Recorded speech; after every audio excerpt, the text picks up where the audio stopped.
Hello, bienvenue à la 6e page où on discute lecture façon book club.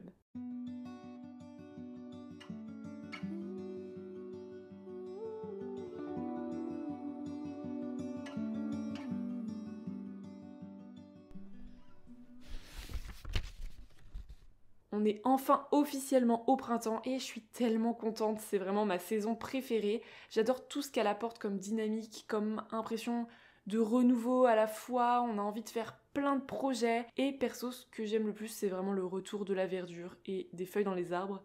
Mais qui dit printemps ne dit rien de particulièrement de saison niveau lecture, enfin en tout cas en ce qui me concerne, c'est une période qui est quand même beaucoup moins marquée que les autres saisons en termes d'ambiance littéraire. Et donc ma pile à lire est plutôt éclectique, mais finalement c'est toujours un petit peu le cas chez moi.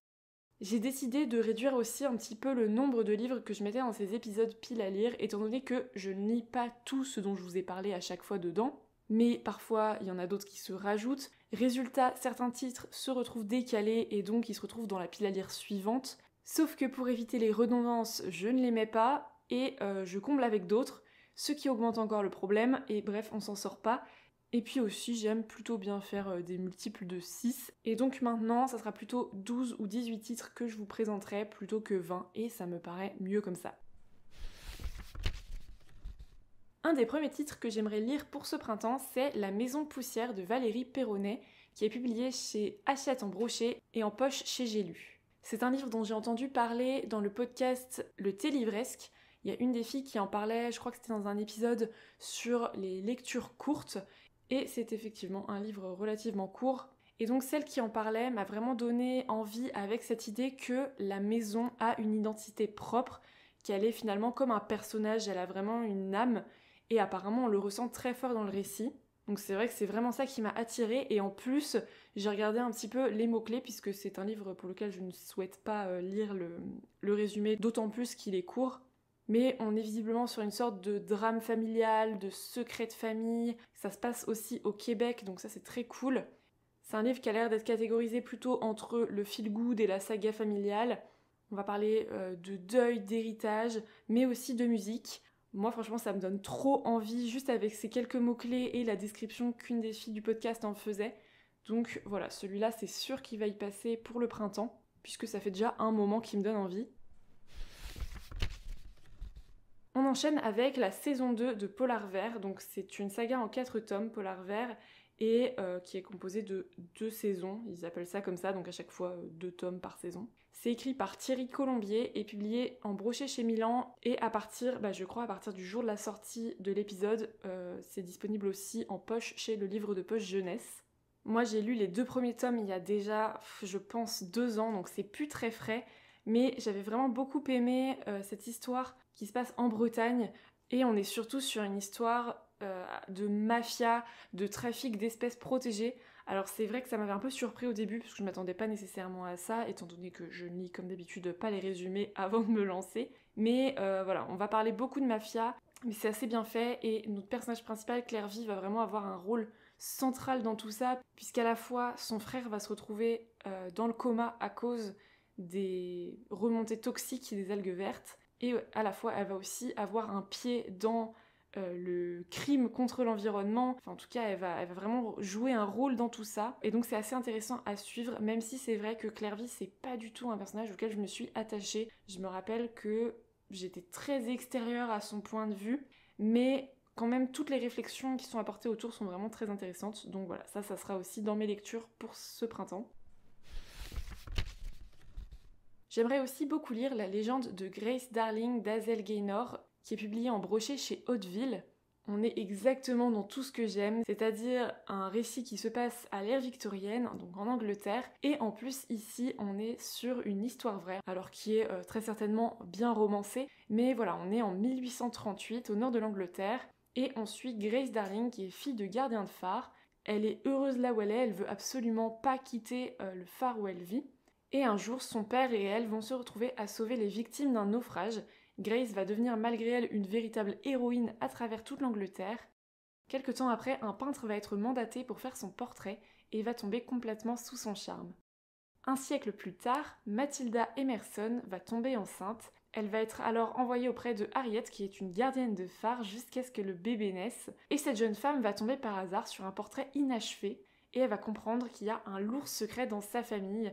Alors voilà, je veux pas trop en savoir plus, mais ça me donne tellement envie ce résumé, c'est exactement tout ce que j'aime. J'adore les histoires qui se passent sur la côte avec des phares, vraiment j'ai une sorte de passion pour les phares, enfin, c'est toujours des récits que je trouve très intéressants, ça amène toujours beaucoup de réflexions que je trouve assez passionnantes. Et en plus, sur un récit à l'ère victorienne, inspiré d'une histoire vraie, des secrets de famille, je sais pas vous, mais moi, il m'en faut pas trop plus quand même. En plus, j'ai l'impression qu'il y a une sorte de double temporalité, en tout cas qu'on va jouer sur des histoires de femmes, de générations. J'adore. On change complètement de registre avec un petit livre jeunesse qui est Notre château dans les arbres par Natacha Farran, publié en brochet chez Gallimard Jeunesse. On va suivre 2 enfants qui vivent à un endroit qui est vraiment leur petit chez eux, leur refuge, jusqu'au jour où la maison risque d'être vendue pour être transformée en hôtel. C'est impensable pour eux, sauf que c'est assez rare que les adultes demandent leurs avis aux enfants. Et donc la goutte de trop pour eux, ça va être que leur arbre préféré, au sommet duquel est perchée leur cabane, va être menacé. Et c'est alors que les 2 enfants, Béa et Rafi, vont lancer une mission sauvetage de Ravenwood, qui est l'endroit où ils vivent. Donc voilà, ça a l'air très sympa, ça a l'air de parler pas mal d'écologie, c'est toujours des thématiques qui m'intéressent beaucoup. Donc celui-ci, c'est vrai qu'il me donne bien envie aussi. Bon, ça c'est un livre que je traîne déjà depuis, je pense, la dernière pile à lire déjà, voire celle d'avant. C'est Manuel de survie à l'usage des jeunes filles de Mick Kitson, publié en brochet chez Métalli et en poche chez Point. Et celui-ci, pour le coup, j'en ai entendu parler, je crois que c'était dans le podcast Adapte-moi si tu peux, dans l'épisode de Dans la forêt, donc qui est un roman que j'adore. Et donc il était dans les recommandations que faisaient les filles pour ceux qui ont aimé ce roman. Donc il m'en faut guère plus pour avoir envie de me lancer. Pour le coup, je pense que tout est dans le titre, hein. Manuel de survie à l'usage des jeunes filles, ça a l'air très intéressant. J'aime bien les récits de survie, mais pas forcément dystopiques, hein. J'aime bien quand c'est assez proche de notre réalité aussi, et pas qu'on soit dans un monde qui n'a complètement rien à voir. Donc là, je sais pas trop à quoi faut s'attendre là-dessus en termes d'époque, mais je pense qu'on est quand même assez proche de la nôtre. Et je me rappelle que la personne qui en parlait dans le podcast disait que c'était assez impressionnant comment donc un homme, puisque l'écrivain est un homme, a réussi à se mettre dans la peau de jeunes filles. Et je trouve ça assez chouette, ça me dit bien de lire ça en tout cas. Encore un livre dont je vous ai parlé, pour le coup c'était dans ma pile à lire engagée, donc sur les épisodes plutôt écosis, axés écologie en littérature. C'est Dry de Neil Shusterman, qui est publié en brochet chez Robert Laffont dans la collection R. Et visiblement, c'est le livre qui donne soif par excellence, puisqu'on est en Californie, où les sécheresses s'éternisent, et le quotidien de chacun va être transformé en une longue liste d'interdictions. Pas le droit d'arroser la pelouse, de remplir sa piscine, il faut limiter les douches, bon, jusque-là ça va, jusqu'au jour où les robinets se tarissent pour de bon. Et c'est là qu'une banlieue paisible devient une zone de guerre. Puisqu'entre soif et désespoir, les voisins se dressent les uns contre les autres, et Alyssa, notre personnage principal, va devoir faire de terribles choix pour survivre au moins un jour de plus. Là, on est clairement sur un roman catastrophe, ça a l'air hyper intéressant. Stephen King dit que c'est un roman impossible à lâcher, donc je trouve que ça a l'air pas mal. On repart côté historique, bon vous l'aurez compris à force des épisodes hein, que j'adore ça, notamment les fictions historiques à la Régence anglaise ou à l'ère victorienne. Et ici on est sur un titre de Sophie Irwin, donc Scandale à Bath, publié en brochet chez Calman Levy. Là je vais pas forcément lire le résumé étant donné que j'ai déjà lu un livre de l'autrice il y a peut-être 2 mois, quelque chose comme ça, et que j'avais trouvé ça très chouette, mais on est vraiment sur la romance historique assez classique. Visiblement, on est là plutôt sur un triangle amoureux, et ça fait longtemps que j'ai pas lu de triangle amoureux, donc franchement, je sais pas trop si j'aime ça ou pas. On va voir, mais j'ai envie de dire, si ça se passe à la Régence, y a aucun problème. Ça devrait bien se passer dans tous les cas. Au pire, ça serait une petite lecture sympa, et au mieux, ça serait très chouette. Et je pense que dans tous les cas, je passerai un bon moment. Un autre titre engagé, mais cette fois qui n'est pas de la fiction, puisqu'on est sur un manifeste. C'est le titre Ça commence par moi de Julien Vidal, publié en brochet chez Seuil et en poche chez Point. Et en gros, la couverture nous dit Soyons le changement que nous voulons voir dans le monde. C'est en gros 1 an pour vivre autrement et 365 raisons d'y croire. Donc j'ai l'impression que c'est une sorte de petit guide pour nous amener à vivre mieux et plus en accord avec nos valeurs aussi, en ce qui concerne la préservation de la planète du moins. Et j'ai surtout l'impression que c'est un partage d'expériences de Julien Vidal qui nous livre son cheminement à travers ses joies, ses galères, ses victoires, ses échecs. J'ai pas trop l'habitude de lire ce genre de livres. Enfin, ça m'arrive de lire des manifestes, mais c'est plus des discours ou des trucs sur un sujet en particulier. Donc là, je pense que ça va être intéressant, mais c'est vrai qu'à chaque fois, il me... C'est pas qu'il est énorme, c'est juste que pour un manifeste, je le trouve assez gros. Donc je verrai si je l'échelonne un petit peu dans le temps ou si je le lis en une fois. À voir, mais ça peut être assez intéressant. Alors là, on est sur un titre que, encore il y a quelques jours, je savais pas du tout s'il allait faire partie de cette liste, étant donné que j'ai commencé le tome 1 de Aurora Squad il y a, je crois, 5 jours ou 6 jours, quelque chose comme ça. Et pendant le premier quart, c'est même pas que j'accrochais pas, c'est que j'aimais pas du tout. Mais vraiment pas du tout. C'est surtout, mon problème, c'était l'humour. Et un peu les personnages aussi.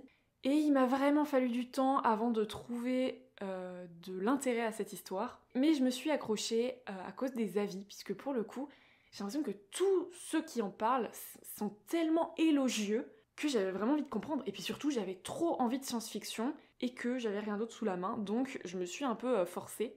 Et c'est vrai qu'au fur et à mesure des pourcentages qui augmentaient dans mon livre, eh bien, je trouvais un réel intérêt à cette lecture.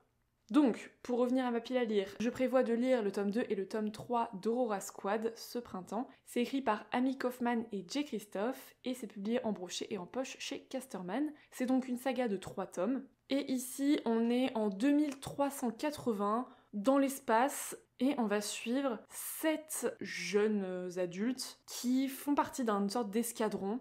Et là c'est le bordel parce que franchement les personnages au début j'avais vraiment du mal à accrocher parce que ils étaient à la fois stéréotypés, agaçants, bizarres, enfin je sais pas, c'était très étrange. Mais écoutez là je l'ai fini hier le tome 1 et en fait j'étais vraiment à fond, d'ailleurs j'ai lu plusieurs heures d'affilée donc c'est que vraiment ça m'accrochait bien et j'ai vraiment très envie de connaître la suite parce que maintenant il y a vraiment des enjeux hyper intéressants. Mais il faut s'accrocher au début parce que en gros, je vais le résumer comme ça je pense, c'est un blockbuster. J'ai l'impression de lire un film blockbuster américain et c'est vraiment pas ce que j'aime. En gros, pour vous donner une idée, on est sur des blagues, c'est même pas que c'est beauf, c'est juste que... Et franchement, j'adore rigoler dans mes livres, c'est juste que là ça me fait pas rire et j'aime bien quand il y a une sorte de sentiment d'urgence, que ça soit pas complètement en décalage. Et pourtant, j'adore les trucs décalés. Genre vraiment, mon réalisateur préféré c'est Baz Luhrmann, c'est très décalé, c'est très théâtral. Mais là, on n'est pas sur ce registre-là. Là, on est sur du... Tu te fais poursuivre par un vaisseau spatial qui est littéralement là pour t'anéantir et tuer tout ton escadron. Et la pilote, tout ce qu'elle trouve à dire au moment de décoller, c'est accrochez-vous à vos slips, les gars. Et vraiment... moi, ça me sort de ma lecture. Parce que le mot slip, je sais pas combien de fois il revient, mais vraiment, c'est effarant. Et c'est des trucs du genre... pareil, tu te fais poursuivre par des gens qui veulent te tuer. Et tout ce que les mecs ils trouvent à dire, c'est il va falloir que je change de slip, hein, parce que... Bah non. Genre, ça me... Non, non. C'est-à-dire que je trouve que déjà, ça marche pas au cinéma. Mais alors en littérature, ça ne fonctionne pas du tout. Alors je sais pas s'il y a des gens qui accrochent avec cet humour-là dans les livres, mais alors moi c'était très compliqué. Heureusement que ça se calme au fur et à mesure du livre, mais au début c'était un cauchemar parce qu'il y avait ça, et en plus j'aimais pas les personnages, donc ça faisait beaucoup. Au final je trouve qu'on s'y attache vraiment aux personnages, ils deviennent aussi moins stéréotypés, on apprend à les connaître hein, tout simplement, et puis il y a vraiment des enjeux hyper cool, donc... à voir, mais c'est vrai que je trouve qu'en termes de science-fiction, enfin, j'ai lu un livre de science-fiction qui m'a vraiment bouleversée récemment, c'est L'aube est bleue sur Mars, je vous prépare un épisode spécial dessus, et c'est vrai qu'à côté de ça, du coup, ça fait... bon, c'est un peu moins foufou. En gros, j'ai un peu l'impression de regarder Les Gardiens de la Galaxie après avoir vu Interstellar, voyez le truc. Mais franchement, j'ai bien aimé au final, donc je vais lire la suite. Et là, je vous ai fait totalement un avis lecture, c'était pas du tout prévu, mais écoutez, c'est pas grave. Encore gros changement de registre là, on n'a rien à voir. J'ai prévu de lire Le songe d'une nuit d'été de William Shakespeare. Alors là, on est sur des multiples éditions, je vais pas m'amuser à faire la liste des maisons d'édition qui ont édité ce livre. On est donc sur une pièce de théâtre, et je ne vais pas lire le résumé puisque je ne sais pas de quoi ça parle.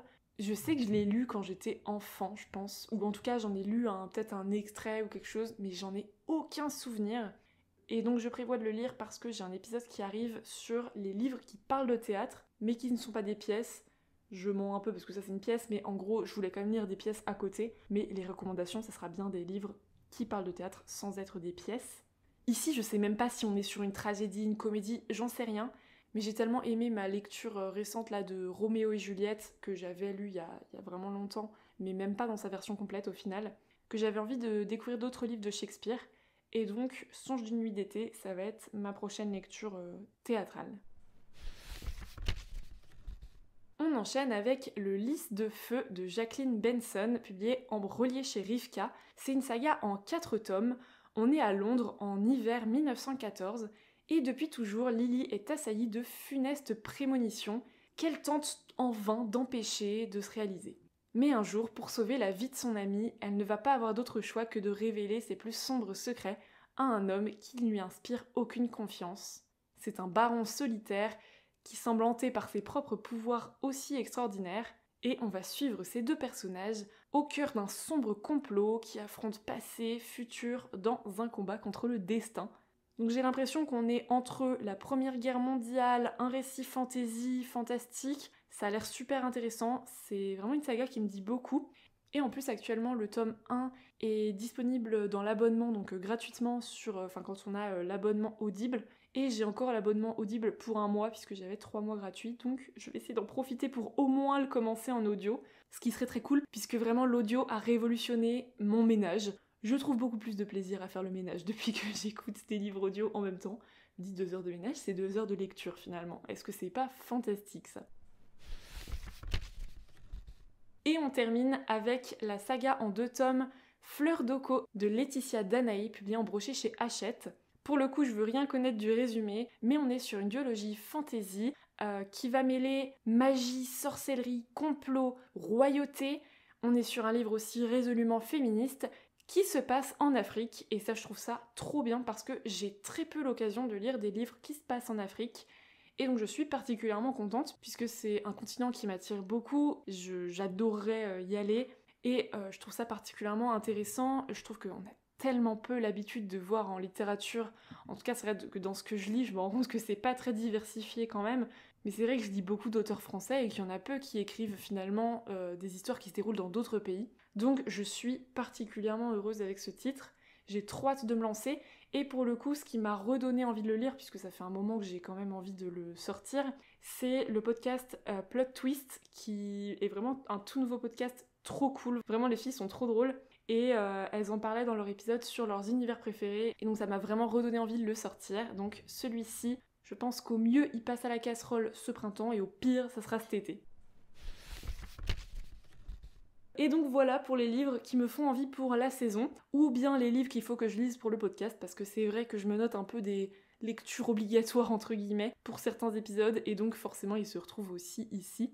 Mais ce qui est cool, c'est que cela au moins vous êtes sûr d'en entendre parler prochainement. J'espère que vous aurez pu noter quelques idées de lecture pour vous, n'hésitez pas à me dire si c'est le cas, ou si on a des livres en commun. Vous pouvez aussi noter le podcast sur votre plateforme d'écoute avec des petites étoiles, 5 de préférence, ça m'arrangerait bien. Merci pour votre écoute et à très vite pour un nouveau chapitre.